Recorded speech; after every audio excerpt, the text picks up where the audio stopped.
वसई विरारला आपली एक नवीन ब्रांच येते. आपण चाललोय त्या स्पॉट व्हिजिटला आता. तुम्हाला तर माहिती आहे मुंबईचं ट्रॅफिक म्हणजे अवघड विषय आहे, पण ते ट्रॅफिक पार करून आम्ही पोहोचलो विरारमध्ये. कुठल्याही ब्रांचचा स्पॉट व्हिजिट जर करायचा असेल तर शक्यतो आम्ही रात्रीची वेळ निवडतो, जेणेकरून रात्रीचा कस्टमर बेस किती आहे, क्राऊड किती आहे हे आपल्याला कळेल.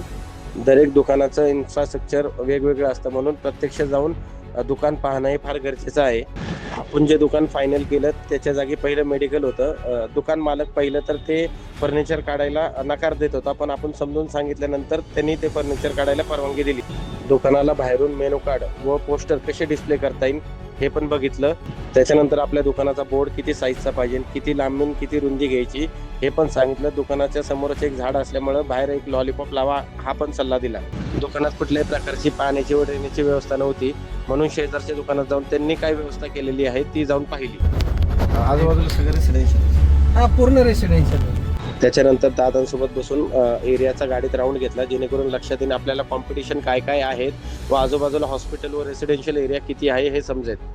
सगळ्यात शेवटी महत्त्वाचं म्हणजे त्या एरियानुसार आपल्या शॉपचे रेट काय ठेवायचे, मेनू कार्ड कसा डिझाईन करायचा व दादांना लेआउट काढून दिला. प्रोडक्टला घेऊन दादांचे काही डाऊट्स होते ते पण क्लिअर केले व त्यांची रजा घेतली.